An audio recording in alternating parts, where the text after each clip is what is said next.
اور ډیر خلور شي سړی که ډیر تکړه ډیر زورور او ډیر خلور شي سړی خو ډیر بې وسه شي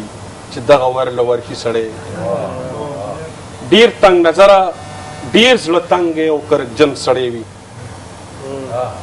ډیر تنگ نظره ډیر زړه تنګ او کرکجن سړی وي خو چې مین شي په مثال د سمندر شي سړی په دې شعرونو باندې خپل خوږ او ګران ملګري حکیم زلن صاحب له بلنه ورکوم چې موږ په خپل خوږ ترنم په خپل کلام باندې ونمانځو غزل نه مخکې یو څو شعرونه عرض دي ارشاد قسم دې نه د ګرانه چې جانانه پورې رسي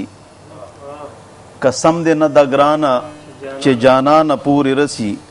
په عشق کې سړی بره تر اسمانه پورې رسي او وړې وړې خبرې بلا منځه څخه یوسو وړې وړې خبرې بلا منځه څخه یوسو وړه غوندې خبره وي خفګانه پورې رسي او بنګړي پکې ماتیږي حسابونه پکې نه وي بنګړي پکې ماتیږي حسابونه پکې نه وي یارۍ کې خو ډېر څه یاره تاوانه پورې رسي غزل د ترنم سره راغلی لیونی ستاسو کوڅې پورې راوځه راغلی لیونی ستاسو کوڅې پورې راوځه جانان تماشې ته دروازې پورې راوځه جانان تماشې ته دروازې پورې راوځه راغلی لیونی ستاسو کوڅې پورې راوځه زما د کاڼي جوړ جانان به ور را باندې نه کړي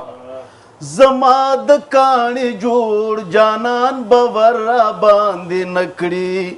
زما د زړګي درده بار سینې پورې راوځه زما د زړګي درده بار سینې پورې راوځه جانان تماشې ته دروازې پورې راوځه راغلی لیونی ستاسو کوڅې پورې راوځه په ژوند په ما هرالو به وکړه قبر جنا په ژوند په ما هرالو به وکړه قبر جنا چې مړ شم بیا مې ګوره جنازې پورې راوځه چې مړ شم بیا مې ګوره جنازې پورې راوځه و جانان تماشې ته دروازې پورې راوځه راغلی لیونی ستاسو کوڅې پورې راوځه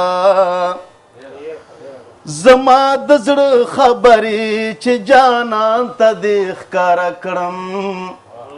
زما د زړه خبرې چې جانان ته دې ښکاره کړم واپس ولې ستنېږي لږه خولې پورې راوځه واپس ولې ستنېږي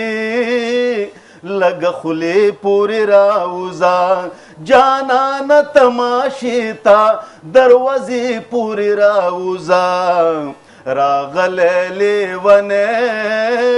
ستاسو کوڅې پورې راوځه نو د ډېرې مودې پس کالي تازه درځم جانانا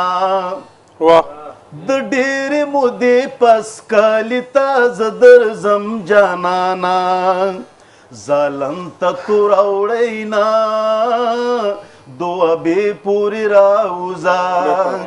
ظلم ته توروړی نه دوابې پورې راوځه جانان تماشې ته دروازې پورې راوځه راغلی لیونی ستاسو کوڅې پورې راوځه